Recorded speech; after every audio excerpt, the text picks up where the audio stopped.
ലീഗിന്റെ പ്രവർത്തകന്മാര് കൊടി കൊണ്ടുവന്ന് എവിടെയൊക്കെയാണ് പൂഴ്ത്തിയത് എന്ന് ആർക്കും അറിയില്ല.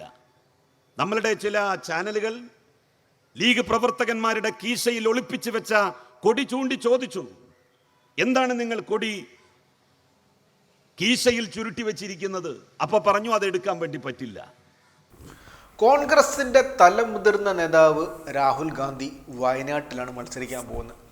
കഴിഞ്ഞ ദിവസമാണ് അദ്ദേഹം പത്രിക സമർപ്പിക്കാൻ വേണ്ടി വയനാട്ടിലെത്തിയത്. അതിൻ്റെ ഭാഗമായിട്ട് വമ്പൻ ഒരു റോഡ് ഷോയും ഉണ്ടായിരുന്നു. റോഡ് ഷോ എല്ലാവരും കണ്ടു. അതിനെക്കുറിച്ച് നമ്മൾ വാർത്ത കൊടുക്കുകയും ചെയ്തു.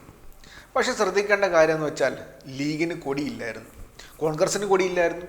ലീഗിന് കൊടിയില്ല, കോൺഗ്രസിന് കൊടിയില്ല. ആര് കൊടി കൊണ്ടുവരണം? ബലൂൺ മാത്രം മതി. ലീഗിൻ്റെ കൊടിക്ക് ഒരു അപ്രഖ്യാപിത പ്രഖ്യാപിത വിലക്കുണ്ടായിരുന്നു. ഈ വിലക്കിനെ കുറിച്ചാണ് കഴിഞ്ഞ 2 ദിവസമായിട്ട് കേരളം ചർച്ച ചെയ്തുകൊണ്ടിരിക്കുന്നത്. ഇന്ന് മുഖ്യമന്ത്രി തന്നെ നിലപാട് പറഞ്ഞു. മാത്രമല്ല, അതിനുശേഷം വാർത്താ സമ്മേളനം നടത്തിയ സമയത്ത് വി.ഡി. സതീശൻ അതിനെ കൗണ്ടർ ചെയ്യാൻ ശ്രമിച്ച് പരാജയപ്പെടുകയും ചെയ്തു. ഇതിനെക്കുറിച്ച് താനൂർ MLA KT ജലീൽ ഇന്ന് മലപ്പുറം താനൂർ വെച്ച ചടങ്ങിൻ്റെ ഇതിനെക്കുറിച്ച് പ്രസംഗിച്ചിട്ടുണ്ട്. കേൾക്കേണ്ട 11 മിനിറ്റാണ് അദ്ദേഹത്തിൻ്റെ ആ വാക്കുകൾ. വളരെ രസകരമായിട്ട് ലീഗിനെ നല്ല ഒന്നാന്തരമായിട്ട് കടഞ്ഞെടുക്കുന്നുണ്ട് KT ജലീൽ. മാത്രമല്ല, കോൺഗ്രസിന് നല്ല ഒന്നാന്തരമായിട്ട് കൊടുക്കുന്നുണ്ട്. KT ജലീലിൻ്റെ ആ വാക്കുകൾ നമുക്കൊന്ന് കേൾക്കാം. കോൺഗ്രസിന്റെ പ്രമുഖനായിട്ടുള്ള നേതാവ് രാഹുൽ ഗാന്ധി ഈ തെരഞ്ഞെടുപ്പിൽ മത്സരിക്കേണ്ടിയിരുന്നത് BJPക്കെതിരെ ഹിന്ദി ബെൽറ്റിൽ നിന്നാണ്. കഴിഞ്ഞ പ്രാവശ്യം അദ്ദേഹം അമേഠിയിൽ പരാജയപ്പെട്ടു എന്നുള്ളത് ശരി. അതിന് കാരണം സമാജ്വാദി പാർട്ടിയും കോൺഗ്രസും രണ്ടായി മത്സരിച്ചതുകൊണ്ട് കോൺഗ്രസിന് വലിയ ക്ഷീണം UPയിൽ സംഭവിച്ചു, SP-ക്കും വലിയ ക്ഷീണം സംഭവിച്ചു. ഈ പ്രാവശ്യം മുലായം സിംഗിന്റെ പാർട്ടിയും കോൺഗ്രസും അവിടെ സഖ്യത്തിലാണ് മത്സരിക്കുന്നത്.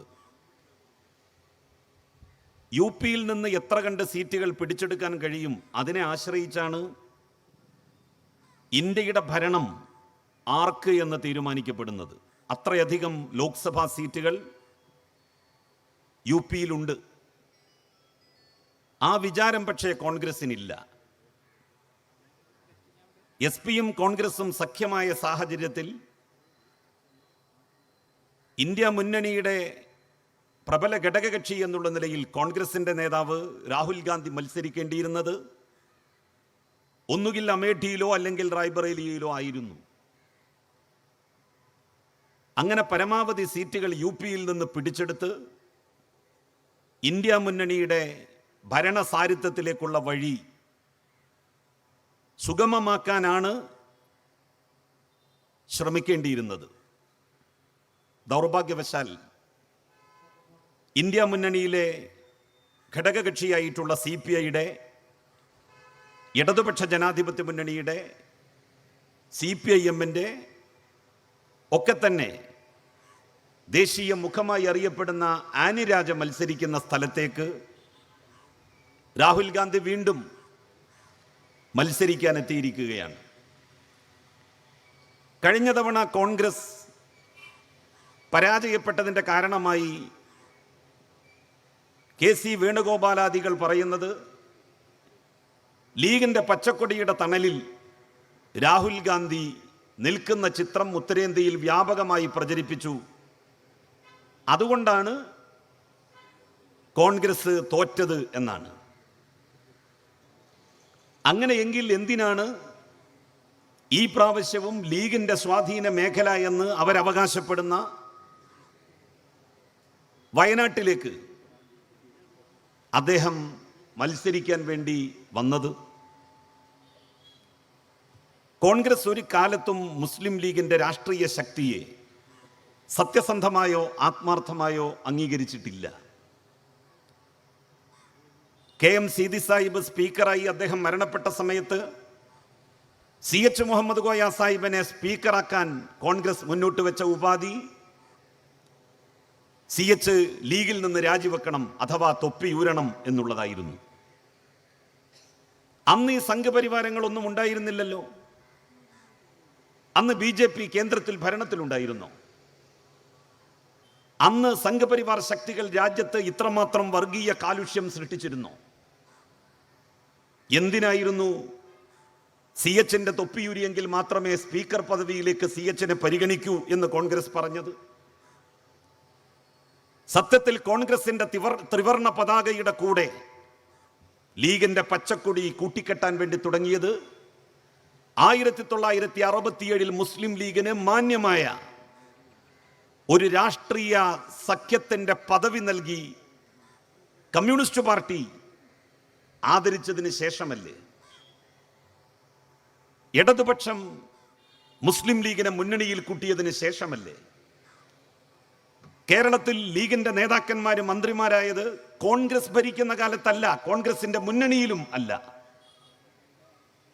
ഇടതുപക്ഷ മുന്നണിയുടെ ഭാഗമായി സഖാവ് EMSന്റെ നേതൃത്വത്തിൽ രൂപം കൊണ്ട രണ്ടാം കമ്മ്യൂണിസ്റ്റ് സർക്കാരിൽ ഭാഗഭാക്കായിട്ടാണ് CH മുഹമ്മദ് കോയ സാഹിബും മുഹമ്മദ് ഗുരിക്കളും കേരളത്തിൽ ആദ്യമായി മന്ത്രിമാരായത് എന്നുള്ളത് നമുക്കെല്ലാവർക്കും അറിയുന്ന കാര്യമാണ്.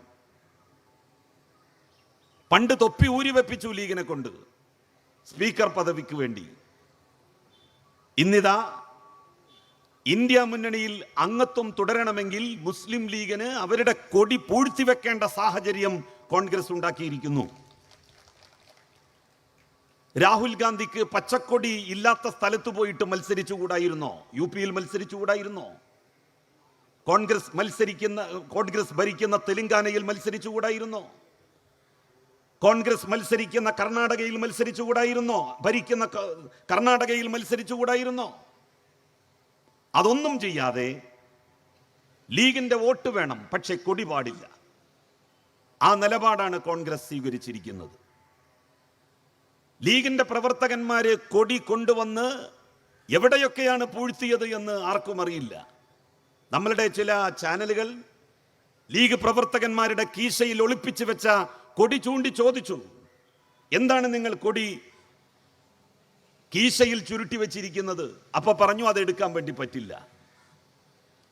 കേരളം പോലുള്ള ഒരു സംസ്ഥാനത്ത് മുസ്ലിം ലീഗിന് സ്വന്തം കൊടി ഉയർത്തിപ്പിടിച്ചുകൊണ്ട് രാഹുൽ ഗാന്ധിയെ സ്വാഗതം ചെയ്യാനും രാഹുൽ ഗാന്ധിക്ക് വേണ്ടി പ്രവർത്തിക്കാനും കഴിയില്ല എങ്കിൽ മുസ്ലിം ലീഗ് എത്തി നിൽക്കുന്ന രാഷ്ട്രീയ പാപ്പരത്വത്തിന്റെ ആഴം എത്രമാത്രമാണ് എന്ന് രാഷ്ട്രീയം അറിയുന്ന വിദ്യാർത്ഥികൾ ചിന്തിക്കുകയും ആലോചിക്കുകയും ചെയ്യുന്നുണ്ട്. ഖായിദമില്ലത്ത് മുഹമ്മദ് ഇസ്മായിൽ സാഹിബും KM സീതി സാഹിബും മുസ്ലിം ലീഗ് എന്ന് പറയുന്ന സംഘടനയെ ഇന്ത്യയിൽ പുനരുജ്ജീവിപ്പിക്കാൻ വേണ്ടി തീരുമാനിച്ചപ്പോ അവരാലോചിച്ചിരുന്നു കൊടി ഏതാവണം എന്ന്. അന്ന് അവർ ഒരുപാട് ആലോചിച്ചു. ആ ആലോചനകൾക്ക് ശേഷമാണ് അർദ്ധചന്ദ്ര നക്ഷത്രാങ്കിത ഹരിത പതാക മുസ്ലിം ലീഗ് അതിന്റെ ഔദ്യോഗിക കൊടിയായി അംഗീകരിച്ചത്. വിഭജനത്തിന്റെ നോവ് ഇന്നത്തെക്കാൾ അധികം നിലനിന്നിരുന്ന കാലമായിരുന്നു അന്ന് പോലും ആ കൊടി വേണമെന്ന് ഭരണഘടനാപരമായി തീരുമാനിച്ച പാർട്ടി ഇന്ന് കോൺഗ്രസിന്റെ ഇംഗിതത്തിന് വഴങ്ങി ആ കൊടി ഉയർത്തിപ്പിടിക്കാൻ കഴിയാത്ത അവസ്ഥയിലേക്ക് മാറിയിരിക്കുകയാണ്. ന്യായം പറയുന്നത് കോൺഗ്രസും അവരുടെ കൊടി ഉയർത്തിപ്പിടിച്ചില്ലല്ലോ എന്നാണ്. എടോ, കോൺഗ്രസിന് അവരുടെ കൊടി ഉയർത്തിപ്പിടിക്കേണ്ട ആവശ്യമില്ല. കാരണം ത്രിവർണ ബലൂണുകൾ കൊണ്ട് ആ സമ്മേളനവും ആ പ്രകടനവും നിറഞ്ഞിരുന്നു. മൂവർണ തൊപ്പി ധരിച്ചുകൊണ്ട് കോൺഗ്രസിന്റെ പ്രവർത്തകന്മാർ ആ പ്രകടനത്തെ സമൃദ്ധമാക്കിയിരുന്നു. ത്രിവർണ പതാക ഇല്ലെങ്കിൽ പോലും ത്രിവർണത്തിലെ ബലൂണുകളും ത്രിവർണത്തിലെ തൊപ്പിയും കൊണ്ട് വയനാട് ത്രിവർണമാക്കാൻ അവർക്ക് കഴിഞ്ഞു. അതിനിടയിൽ ഒരു പച്ചക്കൊടിയെങ്കിലും ഉയർത്താൻ മുസ്ലിം ലീഗിന്റെ പ്രവർത്തകന്മാർക്ക് സാധിച്ചു. അഭിമാനം അടിയറ വെച്ച് എന്തിന് ലീഗ് കോൺഗ്രസുമായിട്ടുള്ള സഖ്യത്തിൽ തുടരുന്നു എന്നുള്ളത് ആലോചിക്കേണ്ട സമയം അതിക്രമിച്ചിരിക്കുന്നു. ഇന്നലെ തൊപ്പിയാണ് ഉരിവെപ്പിച്ചതെങ്കിൽ ഇന്ന് കൊടി ഉരിവെപ്പിച്ചു. നാളെ മുസ്ലിം ലീഗിന്റെ പേരിന്റെ മുന്നിലുള്ള മുസ്ലിം എടുത്തു മാറ്റണമെന്ന് കോൺഗ്രസ് ആജ്ഞാപിക്കില്ല, കൽപ്പിക്കില്ല എന്ന് ലീഗുകാർക്ക് ഉറപ്പിച്ച് പറയാൻ വേണ്ടി സാധിക്കും? കഴിയില്ല. അവർക്ക് തൊപ്പി ഊരി വെപ്പിച്ചവർ, കൊടി ഊരി വെപ്പിച്ചവർ, മുസ്ലിം ലീഗിന്റെ പേരിൽ നിന്ന് മുസ്ലിം എടുത്തു മാറ്റണം എന്ന് നാളെ പറയുമെന്നുള്ള കാര്യത്തിൽ ആർക്കും തർക്കം വേണ്ട. കോൺഗ്രസിന് ലീഗിന്റെ വോട്ട് മതി. എന്തേ വടകരയിൽ ഉയർത്തിപ്പിടിച്ച പച്ചക്കൊടി നിങ്ങൾക്ക് വയനാട്ടിൽ ഉയർത്തിപ്പിടിക്കാൻ വേണ്ടി കഴിഞ്ഞില്ല? രാഹുൽ ഗാന്ധി എന്ന് പറയുന്ന UDF-ന്റെ സ്ഥാനാർത്ഥി ഇനി തെരഞ്ഞെടുപ്പ് പ്രചരണം നടത്തുമല്ലോ. ആ തെരഞ്ഞെടുപ്പ് പ്രചരണ വേളയിൽ എവിടെയെങ്കിലും പച്ചക്കൊടി കാണിക്കാൻ നിങ്ങൾക്ക് സാധിക്കുമോ? കഴിയില്ല, സാധ്യമാവില്ല. അത്തരം ഒരു പരുവത്തിലേക്ക്, അത്തരം ഒരു ദയനീയമായ പതനത്തിലേക്ക് മുസ്ലിം ലീഗ് എത്തിപ്പെട്ടിരിക്കുകയാണ്. അഭിമാനബോധമുള്ള ലീഗിന്റെ പ്രവർത്തകന്മാർ, ലീഗിന്റെ നേതൃത്വം സഗൗരവം ചിന്തിക്കണം. ഒന്നുകിൽ ലീഗിന്റെ ദേശീയ വർക്കിംഗ് കമ്മിറ്റി ചേർന്ന് നിലവിലുള്ള ലീഗിന്റെ ഭരണഘടന മാറ്റി അവർ കൊടി മറ്റേതെങ്കിലും രാജ്യത്തിന്റെ കൊടിയോട് സാമ്യതയുള്ളതാണ് എന്ന് RSSകാരും സംഘപരിവാറുകാരും പ്രചരിപ്പിക്കും എന്നുള്ളതിന്റെ പശ്ചാത്തലത്തിൽ കോൺഗ്രസിന്റെ മുന്നറിയിപ്പിന്റെ വെളിച്ചത്തിൽ മാറ്റാൻ വേണ്ടി തീരുമാനിക്കുക, കൊടി മാറ്റുക. അതുപോലെ തന്നെ ഭാവിയിൽ കോൺഗ്രസ് ഉയർത്തിയേക്കാവുന്ന ആവശ്യത്തെ മുൻനിർത്തി മുസ്ലിം ലീഗിന്റെ മുന്നിൽ നിന്ന് മുസ്ലിമും മാറ്റാൻ ഭരണഘടന ഭേദഗതി ചെയ്യുക. എന്നിട്ട് കോൺഗ്രസുമായിട്ടുള്ള സഖ്യത്തിൽ തുടരുക. ലീഗിന്റെ മാത്രം ആവശ്യമാണോ ഈ രാജ്യത്ത് ഒരു മതനിരപേക്ഷ സർക്കാർ അധികാരത്തിൽ വരിക എന്നുള്ളത്? കോൺഗ്രസിന്റെ ആവശ്യമല്ലേ അത്? ഈ രാജ്യത്തുള്ള മതേതരവാദികളുടെ മുഴുവൻ ആവശ്യമാണത്. ഏതെങ്കിലും ഒരു പാർട്ടിയുടെയോ സമുദായത്തിന്റെയോ വിഭാഗത്തിന്റെയോ മാത്രം ആവശ്യമല്ല. ഈ നാട് നിലനിൽക്കണമോ വേണ്ടയോ എന്ന് തീരുമാനിക്കപ്പെടുന്ന ഈ തെരഞ്ഞെടുപ്പിൽ ശക്തമായ ഫാഷിസ്റ്റ് വിരുദ്ധ നിലപാട് സ്വീകരിക്കുന്നവർക്ക്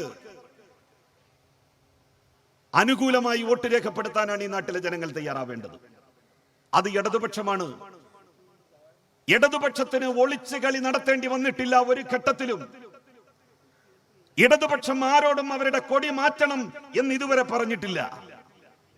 സംഘപരിവാറിനെ ഭയന്നുകൊണ്ട് എന്തെങ്കിലും തരത്തിലുള്ള തീരുമാനങ്ങൾ എടുക്കണമെന്ന് ഒരു ഘടക കക്ഷിയോടും ഇടതുപക്ഷ മുന്നണിക്ക് നേതൃത്വം നൽകുന്ന പാർട്ടി പറഞ്ഞിട്ടില്ല. അത് ഇടതുപക്ഷത്തിന്റെ നിലപാടാണ്.